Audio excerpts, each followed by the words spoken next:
So in this video, we will continue our lessons. We're in the video Polynomials 11, and I want to talk about negative exponent rule. And if the video doesn't get too long, I'll talk about zero here as well. Let's look at these two examples. If I have C5 divided into C2, how can we solve it? C5 is C 5 times being multiplied in itself, and C2 is C multiplied in itself twice. If you look at it as a fraction with these factors, you know that you can cancel. Like you can divide C by C, which is a 1, and another C by C, which is a 1. So we're gonna have 3 C's on the numerator and nothing in the denominator, and nothing we mean it's a 1, right? Because C divided by 1, they're all replaced with a 1. Or the answer simply is C3. On the other hand, if we use the division rule, if you were dividing and the base is the same, keep the base and subtract the exponents. Remember that the exponent of the numerator will come first, the exponent of the denominator will come second, and you can write it like this. So that becomes a C to the power of 3. Over here, C2 over C5, we can have it as C and C over C, C, C, C, C. And it's gonna be, again, let's simplify them. C and C will cancel. C and C will cancel.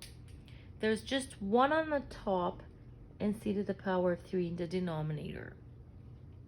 If I want to apply the division rule, I'm going to keep the base, subtract the exponents, remembering that the 2 stays on the top and a 5 in the bottom. Sorry, it's a 5.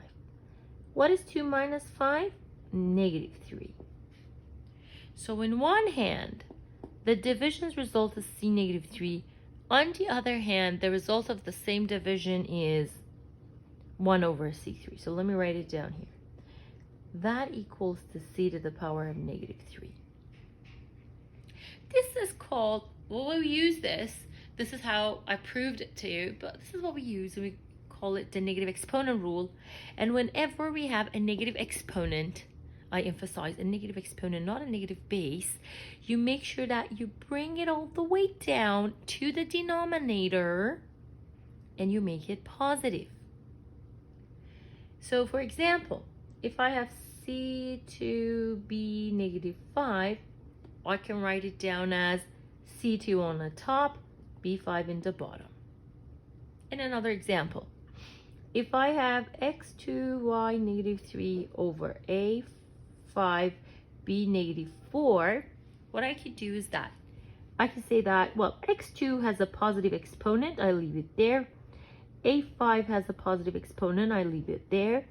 Y negative 3 has a negative exponent, so it comes down and becomes y3. That negative, the only thing which changes is that little negative which disappears. Again, I can spot another negative exponent.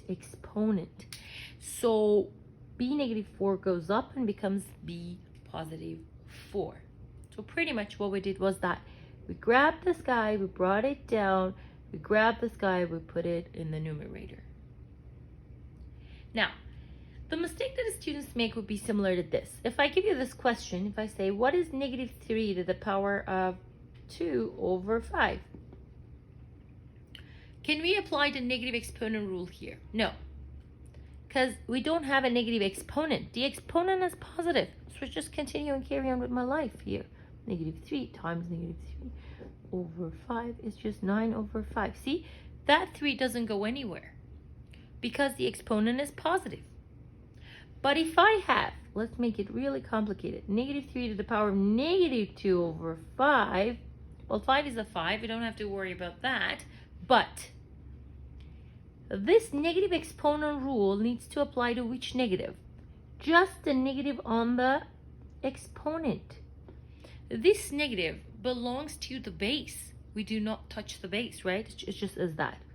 So 5 stays there, negative 3 comes down, but the negative 2 becomes positive 2. So there's nothing in the numerator that becomes a 1. So if you want to solve this, that's like a 5 times negative 3 times negative 3. That becomes a 1 over 5 times 9. That's the answer.